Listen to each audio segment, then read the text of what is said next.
First of the year. That's right. It's the first of the year, so. It is. Got to get the cobwebs off it.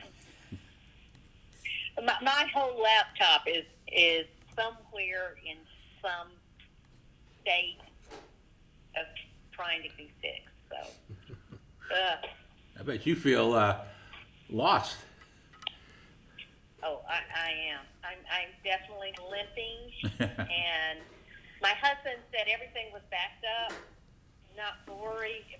It wasn't. I mean, I would get it back. It's just going to be a week or two. Yeah. Morning, Dave. Good morning. Happy New Year. And to you. When you go back to school, Monday? Teachers return Monday, kids on Tuesday. Man, that's a schedule right there. That's Joe. nice. Oh, go back Tuesday. Nice. Oh, I wish I was a school leader. Gotta ease in gently. That's right. We got teachers tomorrow and kids on Monday. There you go.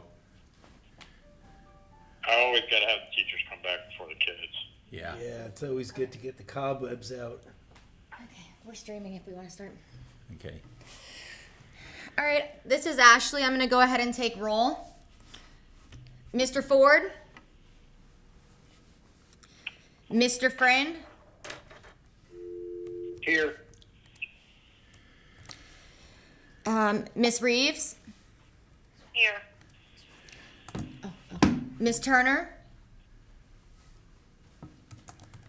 Miss Kroger? Here. Mr. Quigley? Present. Miss Butterworth? Here. Mr. Walker? Here. Miss Van Cannon?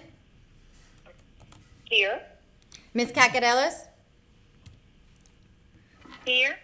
And Miss Hare. Is there anybody else that I missed? 8-3. We got a quorum, huh? Yep. All right, and we have Mr. Machado, Mr. Mamoni, the attorney Melissa Strong, and Mr. Laterio here in the DPI office. Or Morning, Boardroom. everybody. Read the. yeah, I'll go ahead and start by reading the ethics statement and mission statement. The CSAB mission statement. The CSAB works to ensure the existence of high-quality charter schools in North Carolina. The ethics statement, board members are reminded that it is your duty to avoid conflicts of interest and the appearance of conflicts of interest as you handle the work of the advisory board. Does any member of the advisory board know of any conflict of interest or any appearance of conflict with respect to any matters coming before us at this meeting? If so, please state them for the record. If during the course of the meeting you become aware of an actual or apparent conflict of interest, please bring the matter to the attention of the chair. It will then be your duty to abstain from participating in discussion on the matter and from voting on the matter. All right, you're called to order. Great. So thank you, Ashley. You're welcome. And just want to preempt anything with I am at home today, and if you hear a child in the background, there's nothing I can do about it. Or if I have to put something in the toaster for my 6-year-old, 7-year-old, some multitasking, but I guess that's okay.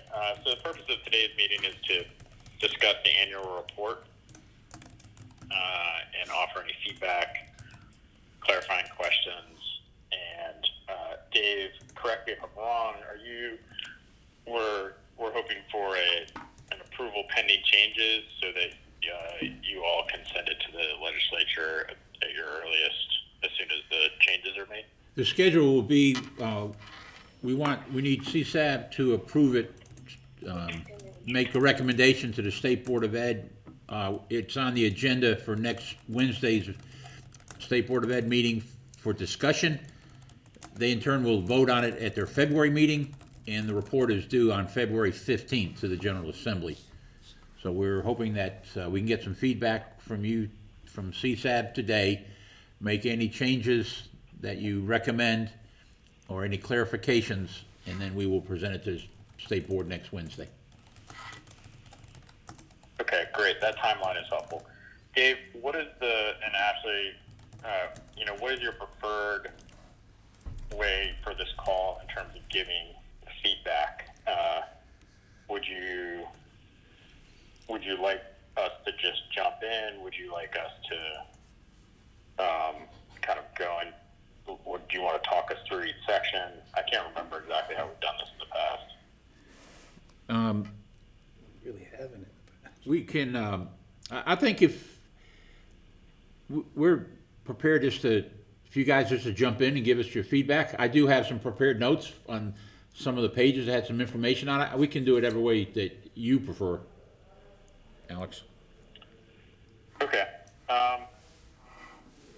If everyone on the board's okay, I think we can kind of just look at the first. We can go section by section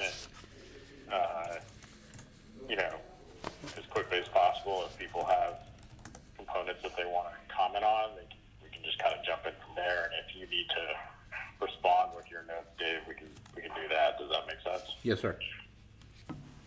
Okay, great. So, I think up until page, it looks like page 8 is where everything's kind of boilerplate, standard information up until page 8, and then we get into the enrollment data. Is that correct? Yes, sir. So Do we want to discuss the executive summary at all? Oh, yeah. Sure, let's do that.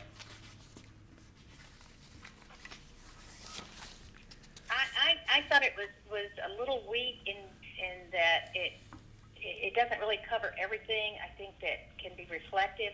I can work on that if you want to. That second paragraph, especially the second paragraph, it says, I think it's the third sentence, charter schools will need continued support both in curriculum and instruction as well as financial resources. I know that we're continued support, I'm assuming from DPI. DPI and General Assembly? Okay. I don't know. I just thought it might be better because some schools do not need the curriculum instruction support. I mean, that's the innovation that we have. Might better said, charter schools will need continued support as they work to eliminate barriers to enrollment. I don't know. I kind of struggle with that in the executive summary. Okay. I can work on something and get it back to you guys. Yeah, Linda Lynn, this is Bruce, and I tend to agree with you. I don't know that it may be the case for some schools, but I think in the areas of where we really need substantive support for the field and the growth and maintaining high quality charters, it's not necessarily just curriculum instruction, or in some cases at all. I think the financial aspects of that is very important because I didn't see anywhere in the report where it went into detail on financial resources, other than the past legislation that failed on state transportation. But like the discrepancies in local funding, I mean, I think we all agree that charter schools get about 73 to 75% less than district schools get per pupil expenditure. That may need to be put someplace in the report if you're going to talk about funding specifically. Yeah, I agree. That belongs in the executive summary, and I wish we had, maybe we do, stronger stats on the average per pupil expenditure at a charter school versus traditional schools. And I think it's about 75 cents on the dollar when you average it across the state. But that would be a number that I think be significant to have in there. And then that's the same place where I would highlight, we've talked about highlighting over $1 billion in capital investment for charter school seats in the state that didn't have to come from traditional school funding sources. So somewhere in there, I think that needs to be highlighted as well as a very strong positive, that charter school capital investment has not come from public funding necessarily.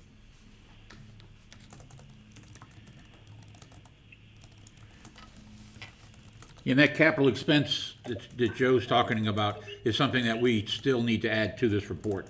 We did, I think it was, we do have the estimated square footage of all of our schools. We just haven't computed the savings, nor have we put it in this report. It's a great point, and we do intend to add it to the, report. I think the executive Dave, summary is a I good place to sent highlight it. Dave, I sent an email, and I think you said it was $130 square foot, something like that. What's it going right now for And- construction? That's new construction, but I Okay, think you that- could, I think you use an average of $100 a square foot. If you take modulars and new building as an average, that's a nice, easy round number to work with. But what about land grading and all that? I mean, I know some schools that have just been built. I think what we need to do is ask the construction folks how much the last 5 high schools, elementaries, middle schools have been built around the state, including land preparation. I mean, construction costs aren't the only cost. Yeah, but you also have a lot of charters that work out of modulars, that work out of churches, that work out of, so you gotta look at an average. You can't assume a new construction cost for all charter schools. So I think you could say, a very conservative estimate of $100 a square foot to encompass all the charter school space that's out there, not just brand new buildings. Does that make sense? Well, it does. It does, except you're talking about building cost, not necessarily construction cost. And because charter schools do different things, which save cost. If it was comparable to what the districts do, it would be X amount of money. If it was comparative to what districts do. But because we don't get as much money per student, we have to do that other process of not necessarily building new buildings.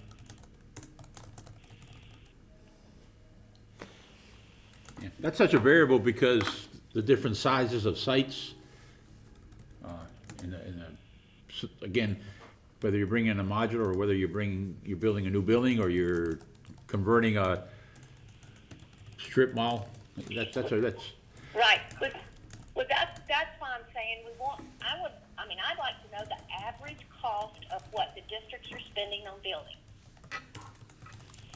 And whatever that average cost is, then multiply that by how many square feet charter schools are using. But charter schools are doing it differently.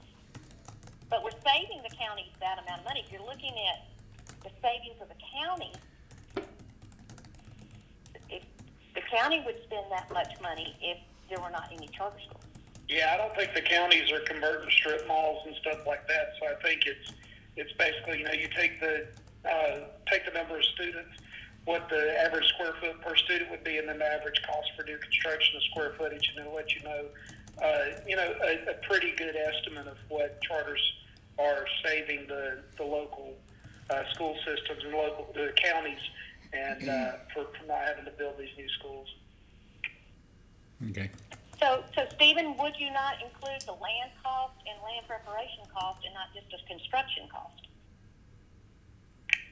Yeah, I think you could do that too.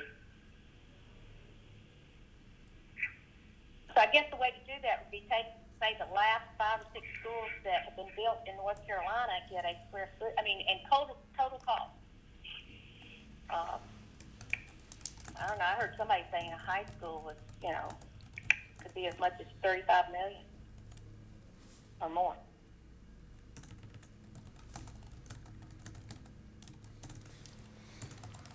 I think it's going to be hard to get very precise about a number, and the message you want to get across, particularly in the executive summary, is, the the fact that charter schools don't get capital funding through the counties and through taxpayer-funded means, we're saving $1 billion or more dollars, or some number that we can use as an estimate.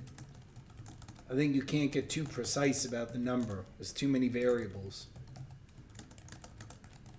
I agree, Joe. It sounds like, Lynn, I know where you're coming from, but it sounds like we're getting into the weeds too much if you try to drill down on all the expenses that are encumbered by a system. I'm just saying, take the last 10 schools that have been built in North Carolina, whether they be elementary, middle, high school, whatever, and just and the cost of those schools, and divide it by square footage. But okay, whatever you guys think, I don't think that even can be a comparison, because charter schools do it so differently. Right. But I mean, you know, it's going to be much less than what it could be. I think I think that is a great analysis that we need to do. I just think to ensure that the numbers are accurate and we're not, you know, that we're delivering that data in a way that's where we really researched it. My only concern would be, is that something that the office can turn around Right. for this report? I mean, I would It think, seems like that, you know, you'd want to like sample size, you'd want to sample rural, you know, you probably want to pick up 5 counties and then look at their most recent school bills, and then and then do the charter schools in those counties and how much those building costs, and you know,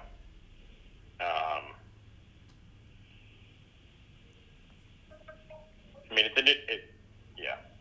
I would I would think just- somebody at the legislature with the budget work that they did with the capital funds for schools would have some sort of information on that. So there may already be something floating around out there that would have the number we would need to use. That would be the best thing, if we could get the Division of Fiscal Research to do this, to investigate this. That would be really beneficial, because their stuff is great. Yeah, they may already have it. All right, we can do that. That sounds good. But if they don't, maybe we could request that study. But in our report, just say we know it saves at least this much. It does not include Right. land, and Right. you know, put a paragraph with it so that we know it saves at least this much, but we think much more. We would ask that a study be done. I mean, that could even just, you could even just write something that says, as the charter schools have grown in number,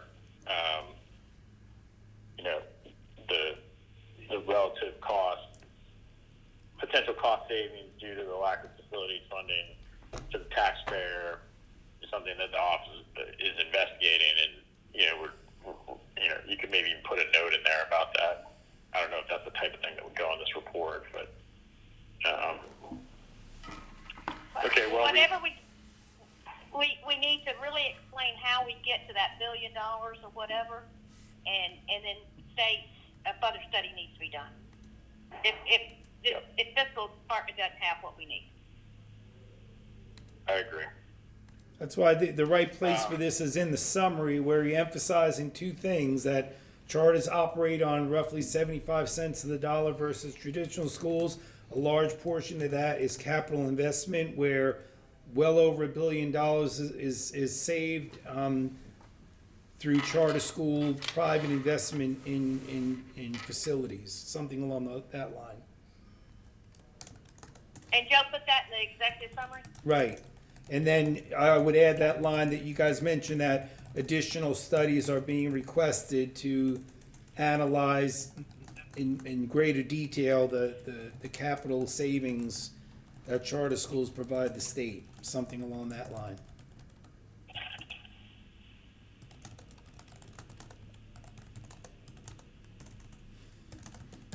Okay.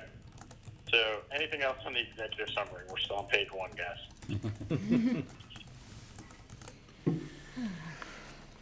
All right, so next step there, Lindolyn, you're going to provide some workshopping to the language there, and you're going to add a little bit more detail and share it with the Office of Charter Schools, collaborate with them on the feedback there. Are we agreed on that as a next step, or Dave, is that? Yeah, that's fine, yes, I think that's great. Okay, great. So I think after that, it does get kind of boilerplate until about page 8, where we get into the enrollment. And my feedback on this was, I'll just jump in here because I did have some on this section. I felt like the charter district comparisons that section needed a chart potentially, rather than with maybe less narrative, or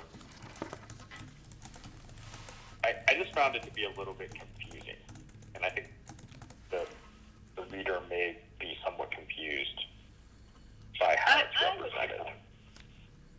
Alex, I'm sorry, I didn't mean to interrupt. I'm very confused by this, because in a district, you don't have individual schools. So a district has a percentage of black and white, because it definitely was, I think, white and non-Hispanic white. And you're looking at individual schools and not, say, Mecklenburg County that has 100 schools. And I'm wondering how many of those 100 schools are within 10 percentage points of the local district in a district. Does that make sense to you guys? Because in Mecklenburg County, you probably have 33% of the schools that don't meet the district percentage.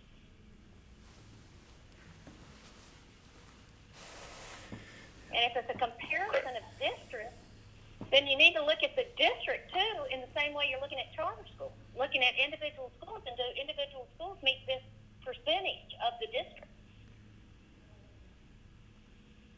Yeah, this is just a statewide, this is just, you could say the same thing about charters. The charters some have a much higher percentage of non-white, and others have a much higher percentage of white, very much the same as traditional. This is just a summary of the data. The only thing that jumps out is the significant difference in the Hispanic population served. I'm sure another question will come up about that, but other than that, I think it shows that charter schools very closely mirror, what their traditional counterparts do in terms of the overall demographics of the state. Well, I think it's trying to make a point, let's see, that 68 schools are within the 10 points of the general population, let's see, enrollment within. It's trying to make a case that the schools within a county represent the county, black, white, and I just don't think that's an accurate representation. You look at Waco, you look at Mecklenburg County. Yeah, I think you're right about that. I think that whole the whole charter district comparison thing could come out. I see what you're saying there. That whole paragraph on charter district comparisons, that should be removed because it's not giving a fair comparison of the breakdowns within those traditional schools, correct? Is that the point you're making? Right. One of the big arguments on charter schools is that we are resegregating. Right. Okay? I would say that district schools are also resegregating. Yeah, no, you're right. And this doesn't show that at all. Right. And so it kind of can prove somebody's point. Hey, you're resegregating. Well, no, not.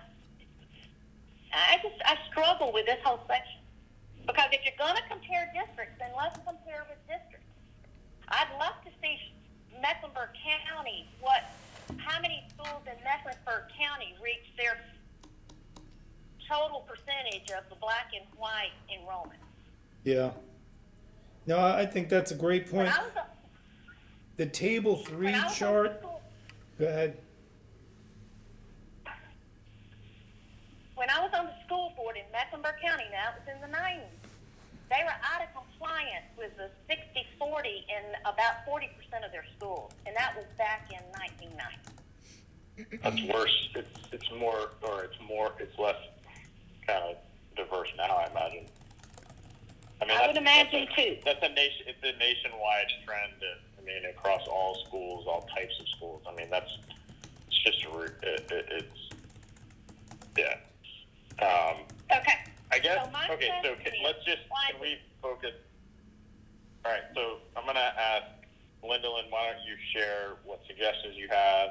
I want to give some space to see if anybody else wants to comment on this, and then Joe, any suggestions? Because obviously this is kind of a sticking point that's going to need to be reworked. Go ahead, Lyndalyn. Oh, okay. I don't understand why we have it in here. That's Dave, do you want to comment on that? that's a request some State Board of Ed members made for us to do a deeper dive into the demographics of individual schools. That was, that's why that's in there. Okay. Okay, well, I think- we need to look at the districts that are not, and make a real comparison of districts to district schools. If that's what they want. Yeah, that whole charter / district comparison thing should come out as far as I'm concerned, because you're not comparing apples to apples at all there. And you can tell the state board that you're compiling it, you didn't know that we were gonna have to do the district, and so you've gotta compile the district. And I don't know where to go at DPI to get that information. Well, I'm sure they have it. Dave, in this last sentence in the top line table, it says charter schools or demographics where plus or minus 10 points of the district or county were considered to reasonably reflect a comparison group. The comparison, what is the comparison group? Just the comparison group is the LEA, the local admitted Yes. Yes. district. Yes, Is that it's right? the LEA, yes. Okay, so charter schools whose demographic were plus or minus 10 points of the district or county. Is there a way to say, is there a roll-up of, I mean, I think this is what you're trying to say below. Do we know overall the percent of schools that would be plus or minus 10? Like charter schools overall? To the county enrollment? I believe we're comparing, Is that, we're comparing charter schools to the state data, not the, well, no, it's just 25% of our charters are within 10% of white student enrollment of the district. So you asked, is that, I mean, has someone truly looked at every school district and every charter in that? Did we do that? That seems like that would take a really long time. yeah, That's so misleading. That whole that I whole don't think we section did, needs to come no. out. That's so I misleading. mean, you would have to look at every district and say, what are the percent of students, you know, in that district? That, I don't know. That seems like we'd have to have a ton of data to back this up. Well, I mean, and I think kind of the point that Linda Lynn's making on this is that when you say, well, you know, 47% of the charters are within 10% of the LEA, I think what she's getting at is probably if there's 200 LEA schools in that district, that probably the same percentage or less Right. hits what it is for the entire LEA. Correct. As far as those demographic numbers, because just of the way of where the schools are located. And I think what she's thinking is that this might unfairly put a bad light on charters, like charter schools are, segregating when there's really not a whole lot of difference between the LEA schools and how they fluctuate in certain ways is what the charter schools do. That's exactly right, Stephen. Right, and I'm saying the same thing, and I would just want to make sure that we can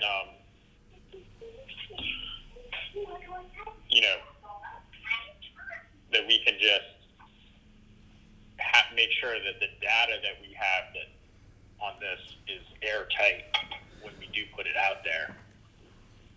And I would want to see the data to know that that's the case. And I would want I think for something that is this sensitive and important, it would need to be like 3 pages of discussion and tables and charts and to really explain it, and then to also illustrate that, this is a complex Right. story that it's complicated, and I definitely would say I'd rather leave it out and tell the SBE, like, this is a lot of work for us to really assess every charter school, its relative diversity, and then compare that to every district's diversity.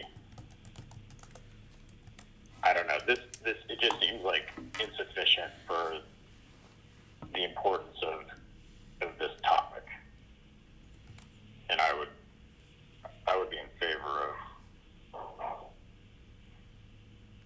telling them that we're doing a deeper dive on this now, but it's going to take a minute. Who did the research on that? Danielle, and the information we got was from either accountability or obviously DPI's data department. But we are comparing total charters to total LEAs, and you could have a Huntersville Elementary School that doesn't reflect Mecklenburg County. Right. Well, and that's true, right? I don't know what type of regulations they're under, but if we're talking about the kind of guidelines in the law, I mean, honestly, even all it says is that shall make efforts for the population to reasonably reflect the racial and ethnic composition of the general population. I mean, I also think there probably needs to be a statement about, schools that, as schools grow and develop, as with any like magnet school or, district school, that they, once your demographics start to kind of be shaped, that because parents have the choice, that starts to, be reflected in the school, even as schools make lots of efforts to diversify, hence the need for a weighted lottery. And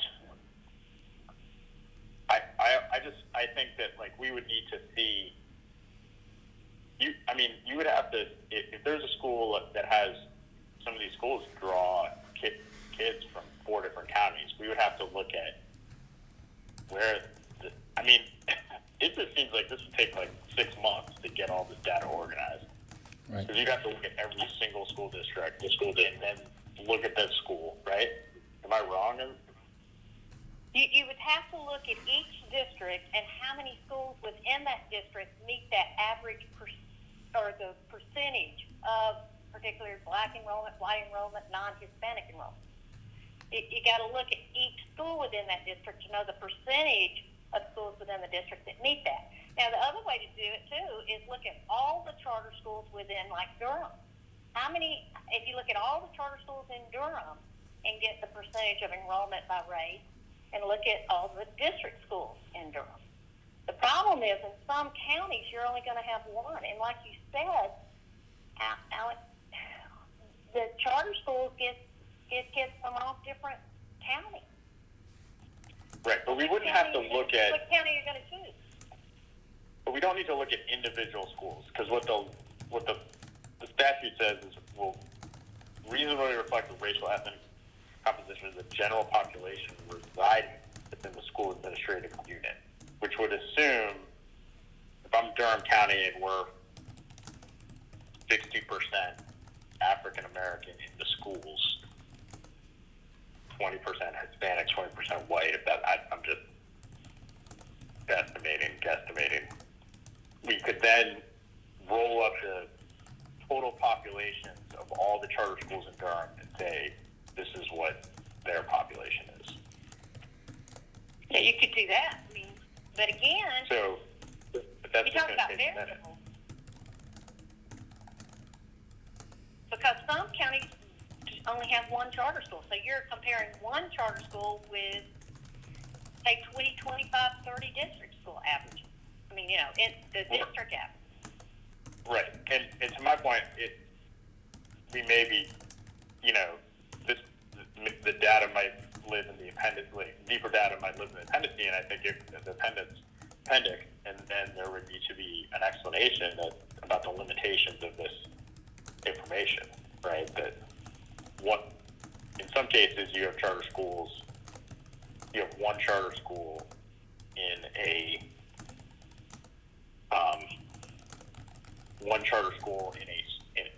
an entire school district, and therefore it kind of fits those. Okay, so in terms of actual next steps with this, how do we want to handle this section? I, for one, would not want to put it in here unless we've got better data. We could, say we're doing more studies on that. It's very complicated because charter school students come from various LEAs. I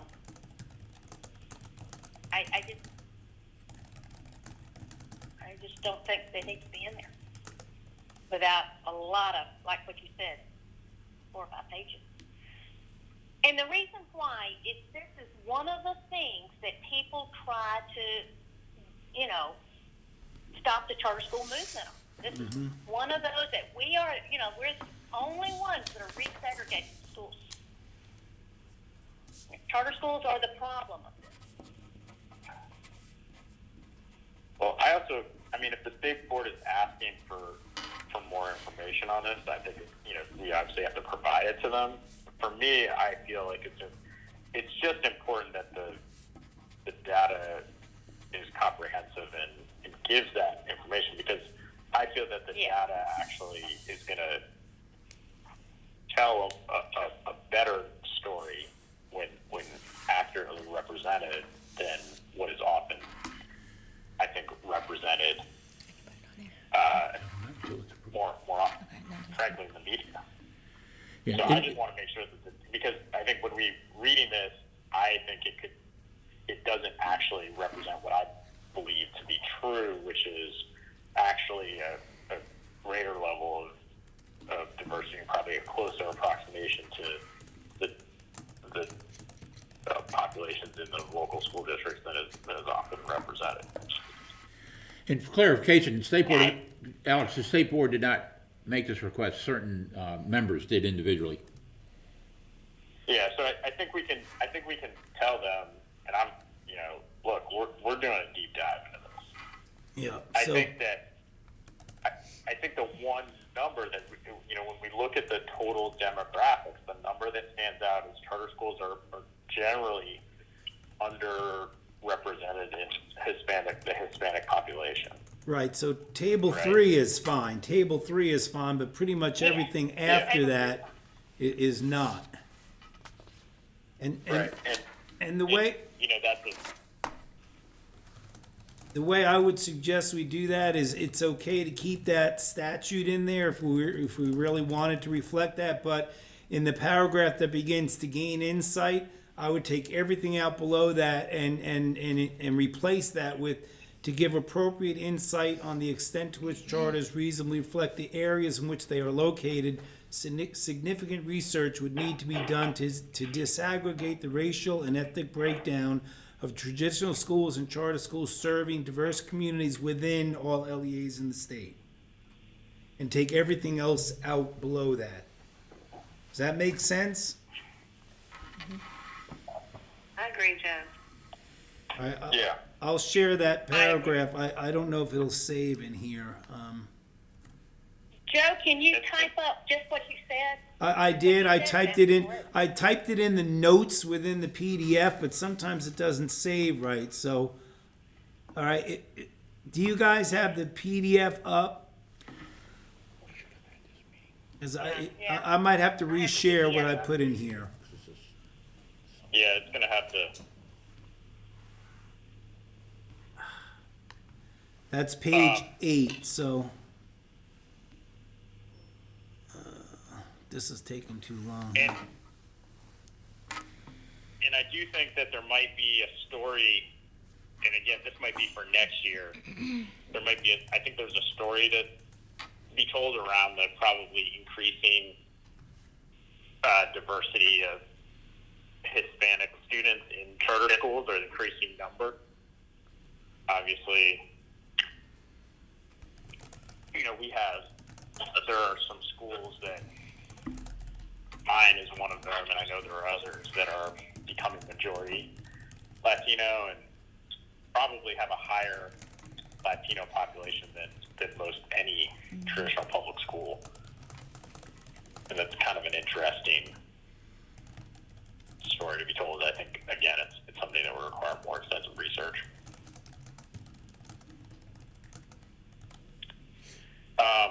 Should we keep trying to move on here?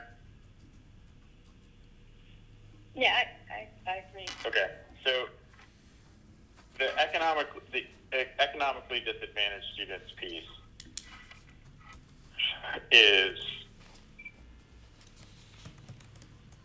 I had some concerns about that because of everything that we talked about related to the data collection. And I think we need to make sure that the traditional public schools, that we get this figure right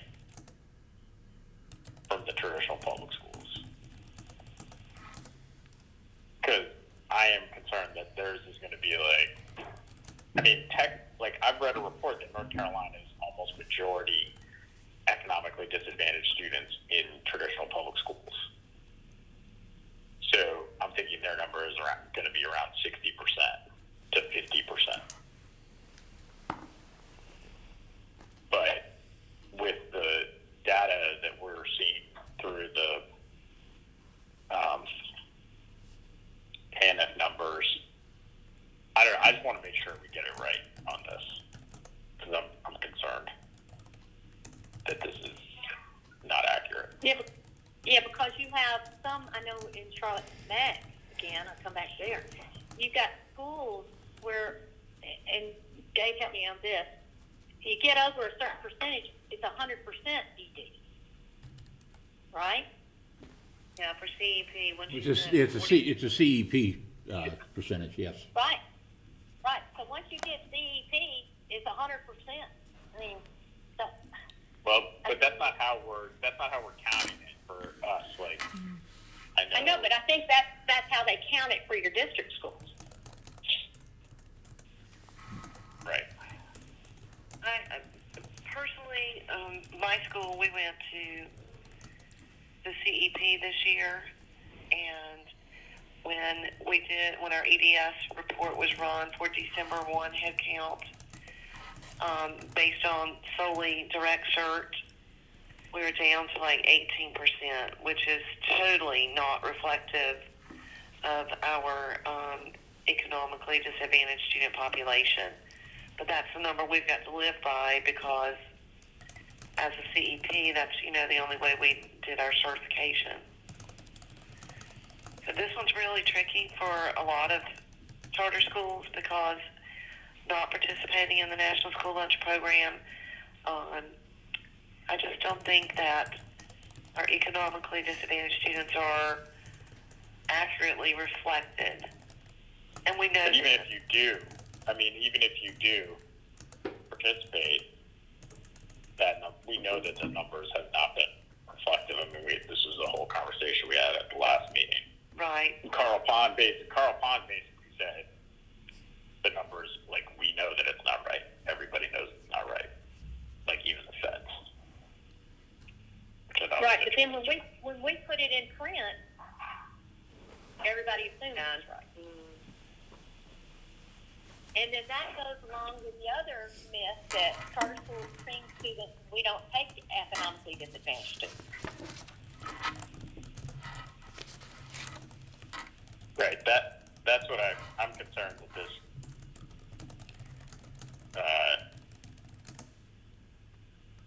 I don't know. We just have to emphasize the narrative of where we're getting our data from and where traditional schools might be getting their data from. From what I'm being But told, then I would put the second paragraph first then. okay, Yeah. I would put that second paragraph first. It's important to note that the ED student population and self-report, whatever we put the narrative first before you put the percentages. okay. And I want to know how Do we know what this number is going to be for traditional schools? Sorry. No, we should have that by hopefully end of the day, midday tomorrow.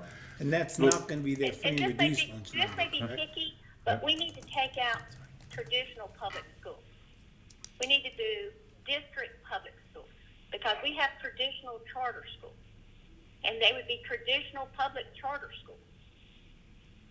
No. I think it's just important to know that we're talking about district schools versus charter schools, because they're all public schools. I wonder if I just am really curious about what the number is for the traditional publics and how, or district publics and how they get that number. Who is giving that number to you? Accountability? Yeah, either accountability or Carl Pond's department. And we can get it off, we should be able to get that off their report card, that's, right? But it's not a summary, you'd have to add up all the districts on the report card. Right, I don't think right. there's a summary number in there. No, it's not. And- We'll have to get that. And if I understood Carl correctly, I wish he was here, but for accountability purposes, they should be using the same comparable direct certification number for traditional schools that we use for charters. Yes, that's what they, The surprising thing to me is I didn't realize only 31% of the charters are in the free and reduced lunch program. I thought a much higher number were. And that it is so hard to get parents to verify income for schools that are not in the free and reduced lunch program. Because the schools that are in the free and reduced lunch program, they don't have to verify all that income. Makes a huge difference. So you just can't compare the two. So it's only comparable So another if we're all using direct Another certification data. Another indicator that we could use in this section would be to note the number of charter schools that qualify for that are Title I. Because to receive Title I funds, that's a federal indicator. Yeah, And that's a good If point. you're qualifying for Title I, you have a higher percentage of low-income students, as determined by the feds. So it might be useful to note, depending on the number, these are all the schools that, this percentage of schools that receive Title I funds. Or Qualified, eligible that might to be another- receive.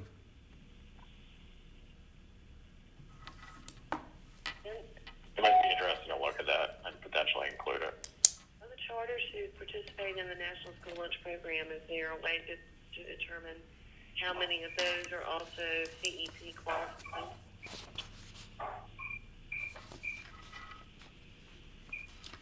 We could, I'm not sure. we could ask for that I have information. to ask. Now, if they're CEP, the district schools then are classified 100% ED. Is it that way with charter schools? Yeah, that's not true. CEP. That's not if they're using direct serve. Yeah. Yeah. CEP just qualifies 100% of the students to receive lunch and breakfast, but the total number is still through just direct certification. So when they ran that report on December 1st, only parents, or students who were attached to a parent in the system were picked up as an economically disadvantaged student.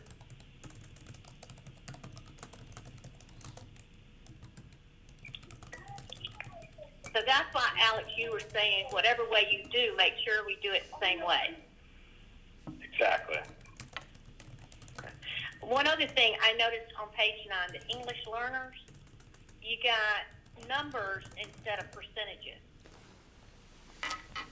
So that needs to be changed. If we're going to do percentages, I don't mind having the numbers, but we also need to do percentages there. I'll make a note of that. Danielle said she didn't have those numbers, but they didn't send those numbers. Okay, so we're gonna recommend switching the paragraphs and then getting that data from the from the district public schools, changing it to district public schools. I might, if it's an easy number to grab, which I think could be because it's noted on the school performance grade data sheet, the Excel sheet, it might be worth looking at Title I schools versus what percent of charter schools are Title I. I'd be curious. I think that could be another data point in here for ED students.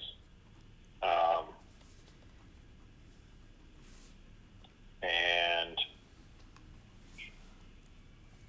you might want to I was also thinking you could make another note to refer to the later parts of the report regarding, the multi-million-dollar federal grant to increase service of economically disadvantaged students, which is part of the access. Yeah. We definitely want to highlight that as the action plan or the strategy to increase the diversity data. Yeah.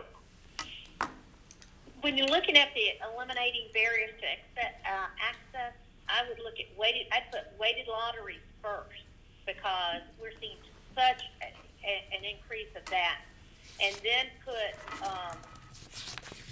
the transportation and then put child nutrition last.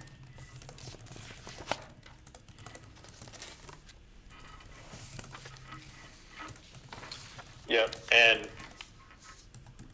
it might, on the weighted lottery, another data point might be out of the applicants, complete applicants this year, what was the percent that requested a weighted lottery? I feel like it's probably 50%. I don't know. That might be a useful data point. Okay.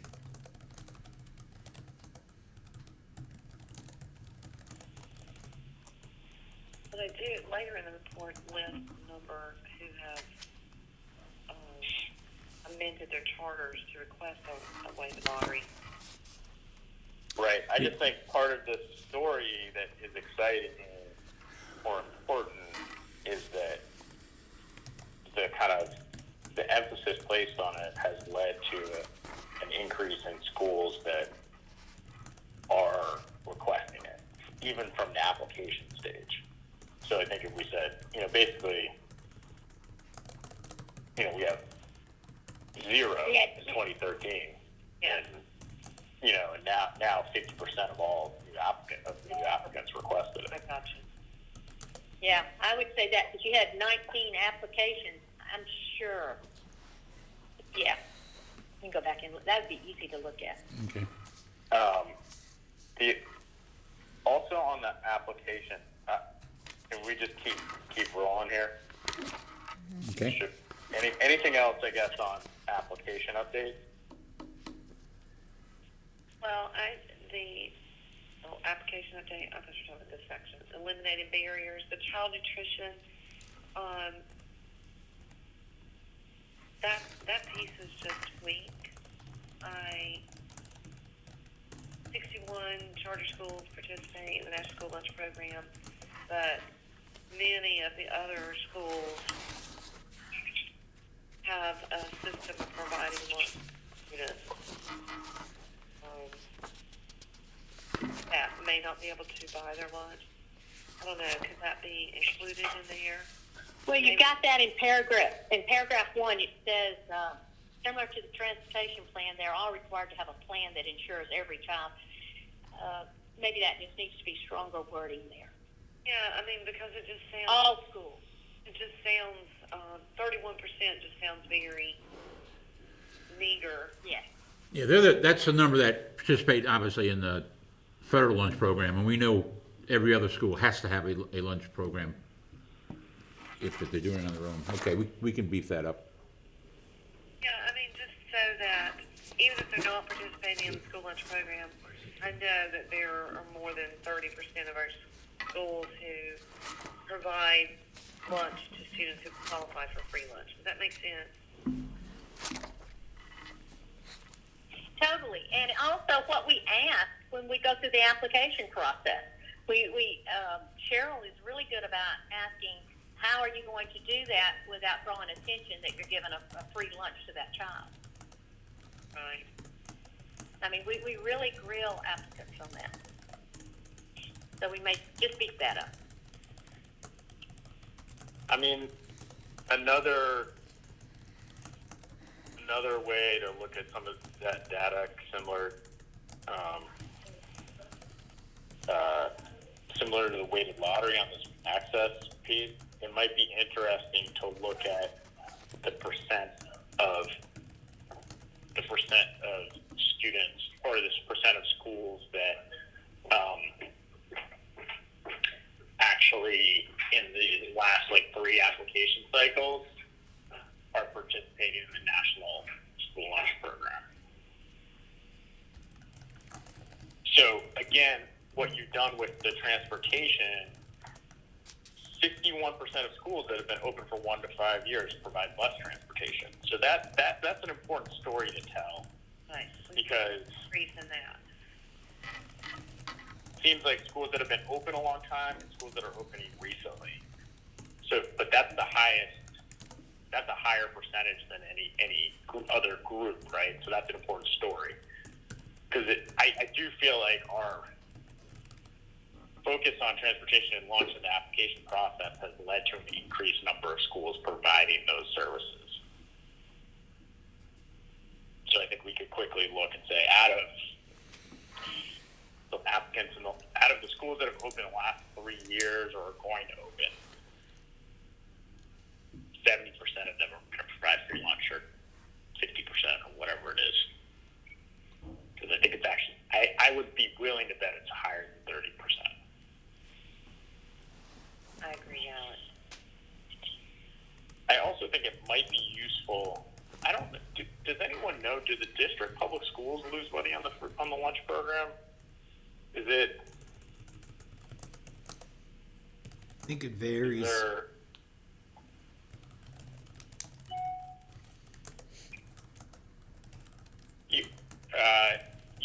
You might could add something to the effect of, charter schools report challenges of operating the National School Lunch Program as standalone schools, given the extensive federal requirements, regulations, and important components that are necessary to run the program, and doing it, at such a small scale. It's disincentivizing, and most schools report losing money on. I don't know. There could be something where you kind of qualify what are some of the reasons behind this.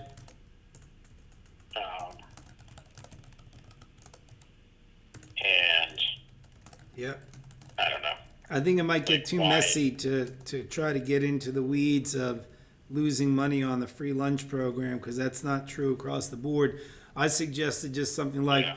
all charters provide alternative and innovative lunch programs to students and do provide low cost and free lunches to students who qualify for assistance. Something along that lines. I don't think there's any school out there, correct me if I'm wrong, that doesn't provide some kind of food service. That is correct. So I think just adding that in there would be Yeah, we should sufficient. put that in there. I saved that as a You maybe note, could and I'll say share this. One charter school, 31% participate in the national lunch program, 70 whatever percent have a plan that ensures every child who needs lunch provides will receive a meal. So that you come out with 100% schools providing child nutrition. They just do it a different way. Okay.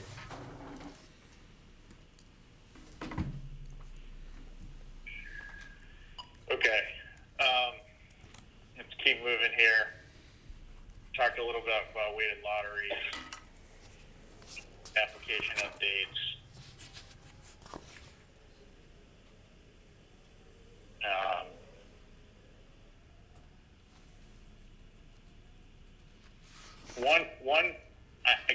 I know we're asking for a lot of stuff, so it's like, Dave, it's up to your team about what's reasonable.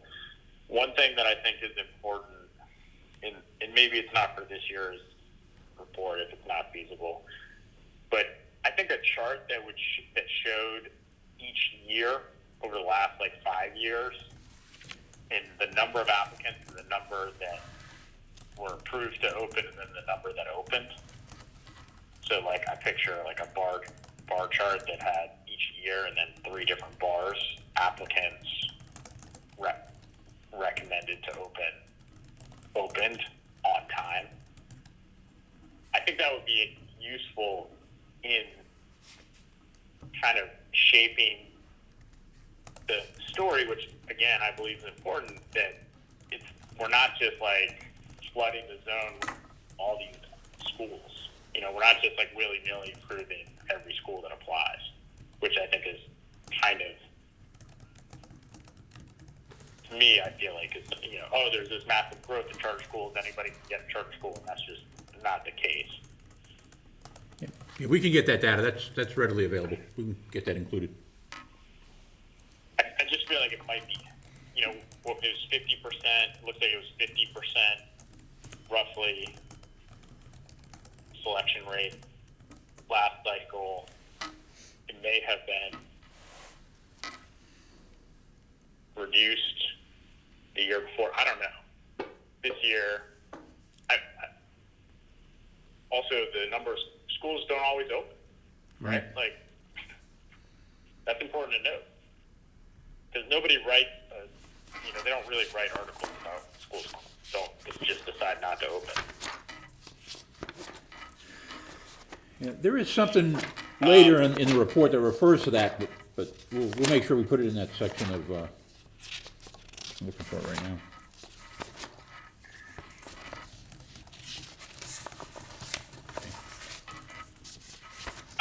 Yeah, on page 44, it shows schools that were approved, ones that opened. There's 258 approved, 277 open, 43 closed, 15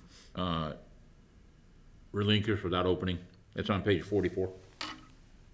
Okay, good.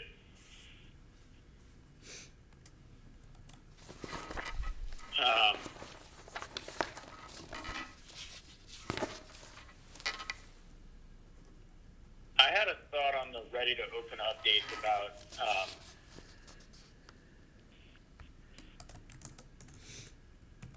something of the 14 schools that opened, 10 opened with fewer than 75% of their approved ADM.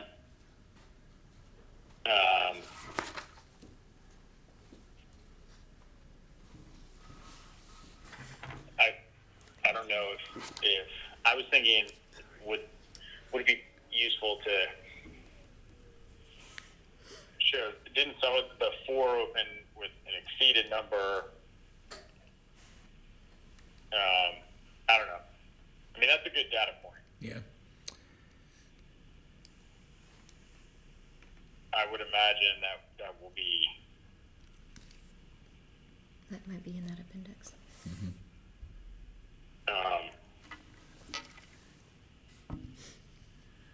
I mean, I think that's an interesting data point. I don't know. Weren't there some schools that opened with like way more than? No. Okay. I think there might have been one that opened right at, with more than they anticipated, but one out of the 14. Okay. Yeah, that's important. I think, I think part of that shows that the competition for students is stiff. Yes. Yes. And that schools are having to work for their students. I think that's good.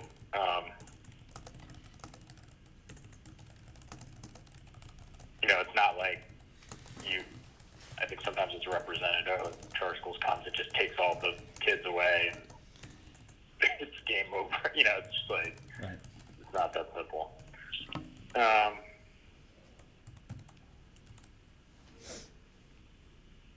right.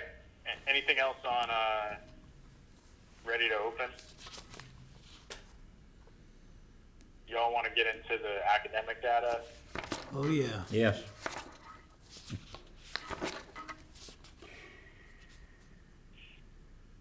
Any big pieces of feedback here? Yeah, the big one I'm concerned about is the ABCDF breakdown by percentage of economically disadvantaged. I think that's a very misleading chart and is going to get blown way out of proportion if we don't either remove it or give some greater detail on it. I think it's page 22, if I Yeah, it's remember. on 22.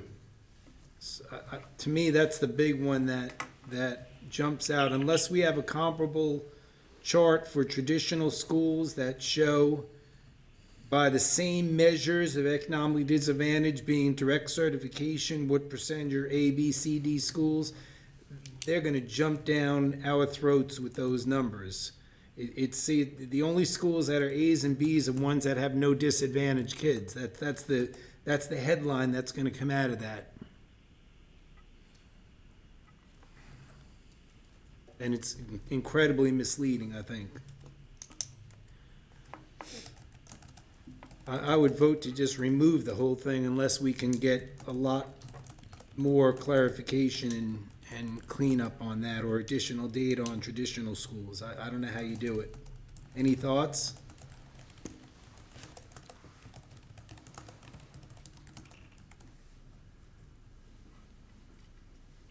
I mean, I don't know if, the sad reality is that this is an issue in traditional public schools too, which is Right. why there's so much pushback.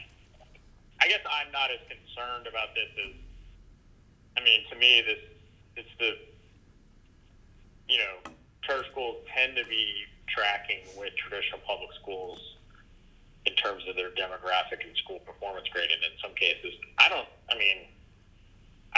know how many schools that are super high free lunch ratio that are traditional district schools are A's, and if they are, we should all be going to those schools and studying them because they're the outliers. To me, this chart looks like whatever the same chart is as the traditional public schools. It doesn't really look all that different, to be honest. Well, do we have that is the question, and does that need to be in there as well? And do we need to make sure that when we're defining economically disadvantaged, remember 69% of the schools are doing a self-reporting of economically disadvantaged because they're not in the free and reduced lunch program. Is that based on those ED categories? Is that based on direct certification, which is real data, or is that based on self-reporting? This is based on direct certification. That's all direct cert. So we would need that comparable chart for direct cert for traditional schools, so this doesn't get blown way out of proportion. That's my concern. Well, I think that chart is it's in like the executive summary from the report on the EOG data, isn't it?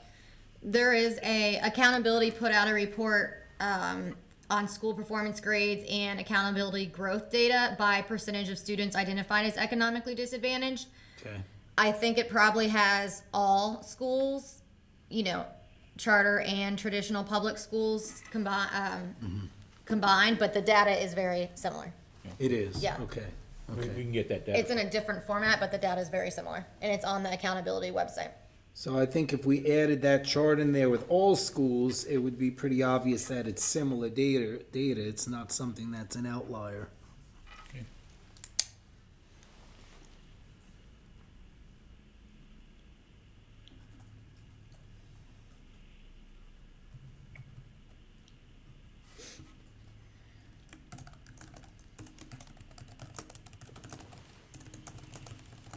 I think all the comparisons. So how do we want to handle this?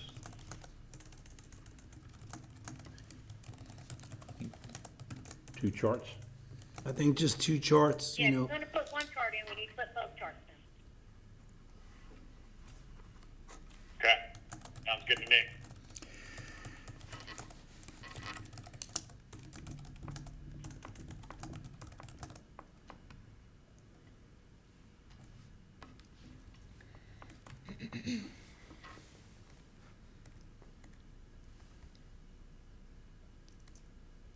So we're highlighting the school grades more than we are their testing performance, I'm assuming.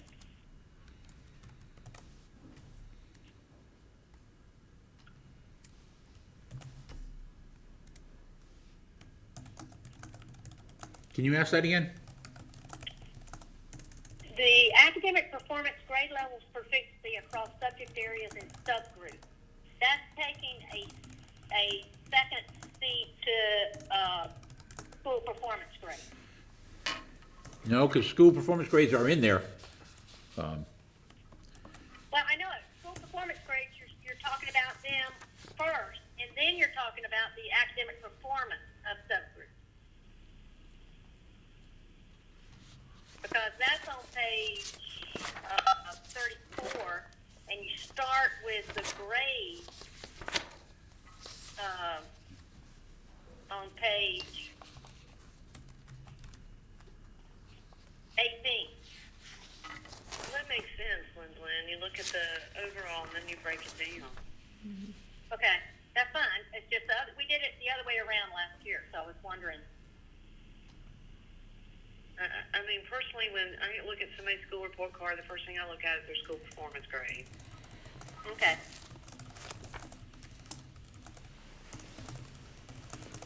Yeah.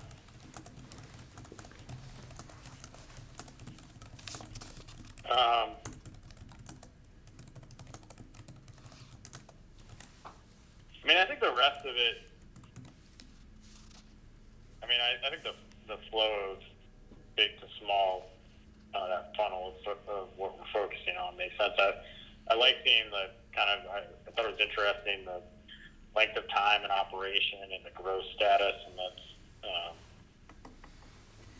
Thought that was interesting. Yeah, I think that's very telling. The longer they can, Yeah, it is. longer they're open, the better they're performing. I don't know if you're supposed to editorialize on the low performing I don't know what, Dave, I leave to your discretion, obviously, to figure out how you want to shape aspects of this. I think it might be interesting I think because the question that's going to come up, and maybe it's just that's what it is, the question the state board asks, and then you just respond about why the increase in continuing low performing schools, and what do we have the numbers on is it in here? Is non-charter in here for low performing, continually low performing? Yes, it's in there.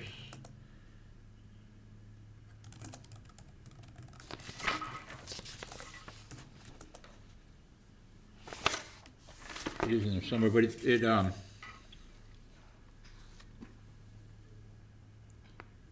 and we also show the low performer, Howard School, low performing in a number of years they've been open, but there is a comparison with, the districts. Somewhere. Yeah, I mean, That's on page I think 24? 31. 31? 31. Yes. When you do those straight up comparisons, the data looks very good. right, but I don't. Is there a percent comparison for traditional public, continually low performing versus charter? I don't know if I see that. What percent of our schools are LP, CLP versus this? I just think we want to, that question can be asked.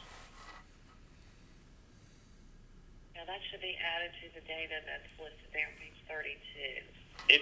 I mean, that data is in that. I remember in the accountability report, it's in there. They said, Okay, so what's on page 32, compare that to districts. Yeah. yeah, I think just have the percentage. 13 and 14. You might even do it in a chart with just the percentage, because in this you have the numbers and the percentage. And then I don't know if it makes sense to. I mean, do you all have any theory? Was there something that changed that led to a 10-point bump in? I feel like I remember us talking about this, but I can't remember what you said. Like it looks like basically this year we increased the number of CLP LP schools by 10, which seems like a lot. Ability change on where And CSI, something in that regard. And plus, the increased number of schools that have opened.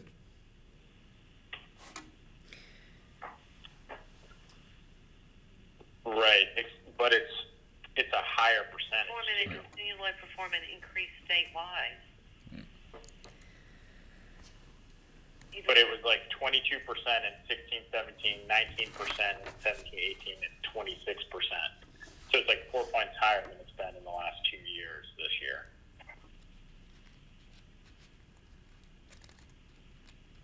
Do we have, it might not need to be in the report, but it might come up, I would imagine, as a question, or it might be something that if there's a report written about the report that they're going to say.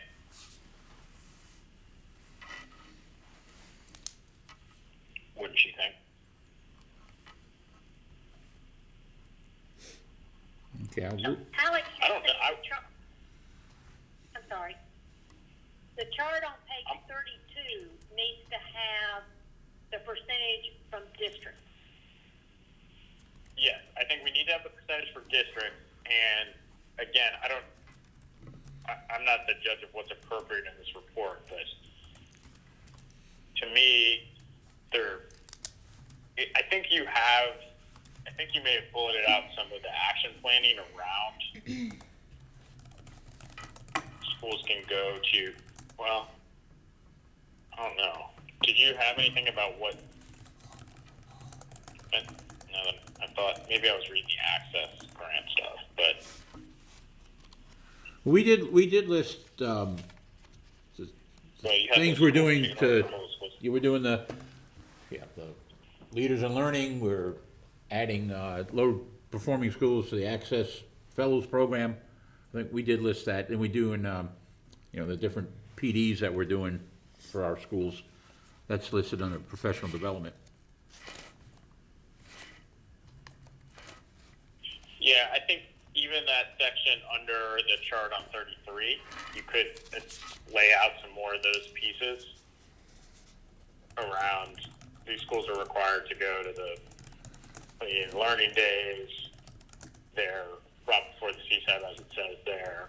Right. You know, schools have been warned that continued low performance will result in their revocation. In fact, you know, one school has been recommended for non-renewal as a result of continuous low performance. I don't know, just maybe laying out the ways in which we're holding people accountable. I was just thinking, if we knew, if it was like, I don't know. I didn't know if you all had theories on why there were 10 more schools that were continually low performing this year over the last year. If you did, it might be useful to put in the report. It could just be because, you know, you become CLP if you've had those 2 out of 3 years. So it could just be, you know, having that second year. Like Aristotle's a C school now, and they're still considered Right. continuing low performing. Yeah. There's several examples. You might wanna- We had that information in our performance framework report. That's what you're referring to, Alex. Yeah, maybe that's it. We discussed I that. just looked at the district school numbers, so we're not looking like we have a much higher percentage than districts. I'm quite certain it's the same or similar. Okay. And then the next set of charts, I think, tell, you know, a very positive story.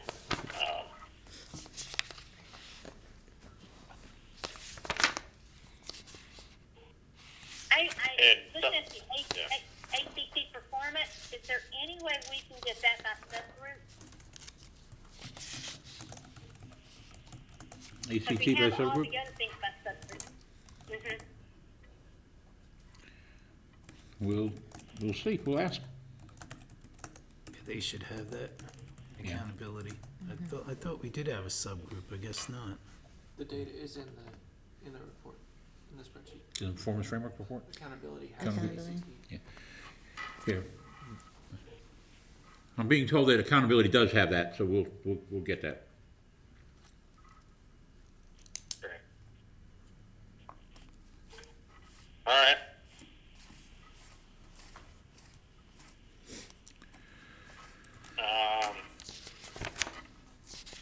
Anything else? The rest of it is, we've seen some of that data before. I like the section on best practices and highlights was, you know, enjoyed seeing those. Yeah, I mean,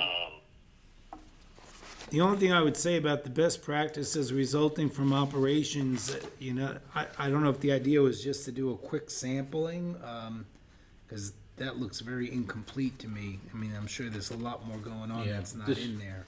It's just what we Yeah, have access to knowing about, and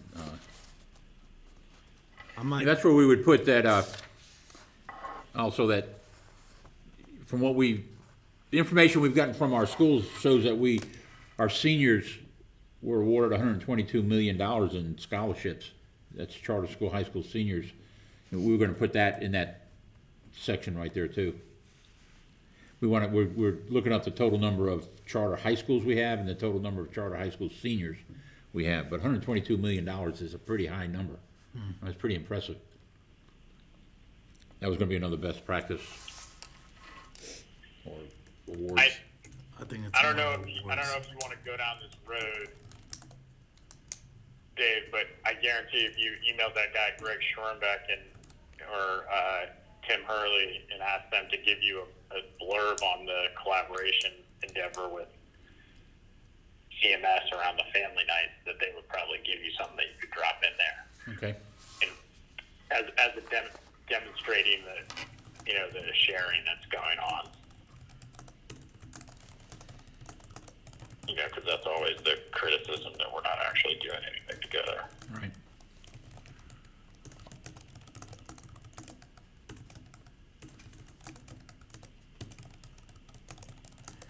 I think Bonnie Cohn did something with CMS too. We'll look into that.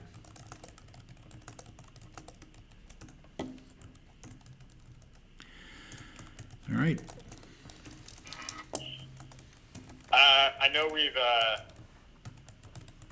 it's very easy as always to focus on all the things that need to be changed or updated or switched around. So I want to make sure you all know I'm certainly aware of that, and it's easier to focus on the things to fix. But there's tons of great stuff in this, and it's a ton of work, and it's quite a requirement to pull this together. So I just want to say thank you all for staff working on this. I know it's a lot for you all, and I just want to acknowledge that. Yeah, you guys have done a great job. Alex, can I just add one thing that we might want to put in? The Fordham Institute report of 2019 that talks about black students in North Carolina charter schools are more likely to have black teachers. Is that something we'd like to put in? That was a report done specifically on North Carolina. Yeah. I think that would be good. Okay. Okay. I'll get that report to the Okay. charter school. So Dave, just in terms of thinking about next year, and this is such an extensive report. Part of me, I know this may be asking too much, but I kind of wonder, can we just shift our timeline on this and start writing this thing in the summer, so that we can get it so that we're not feeling up against a wall, and you're not feeling up against a wall to really, as soon as the accountability data comes out, start writing that report. Yeah. Start pulling it all together and get a first draft in the beginning of October or something. I think that where we really you kind of force us to dig into it earlier, so that you're not having to go back and scramble when we come at it with a whole bunch of feedback late in the game, because I know that can be annoying. No, that's great feedback. We actually did start a little bit earlier this year than in the past, but yes, this is almost a workflow by itself that is ongoing every month to prepare this information. And then what obviously we struggle with is true comparisons. But yeah, that's a great point, Alex. We definitely need to continue to start early and get you guys earlier access to this for better feedback. Well, and I know it's hard to, a lot of times you don't get people's attention until the thing is due the next month. but I think we could probably,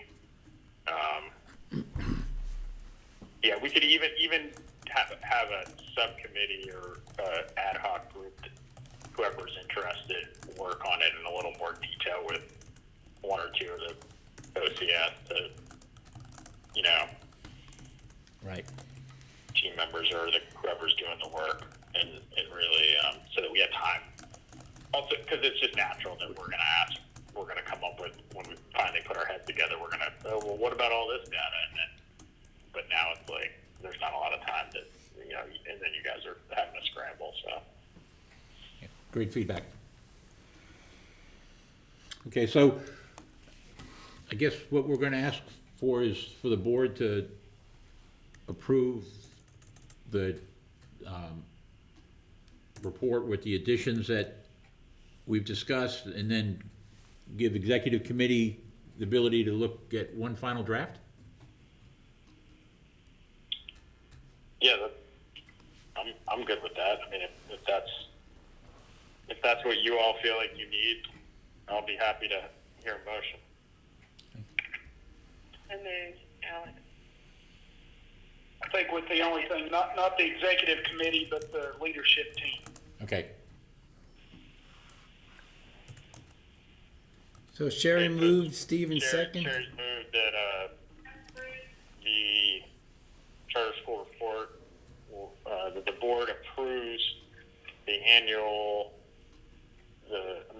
amendments and changes, recommendations to the annual report and authorize the leadership team to do a final review.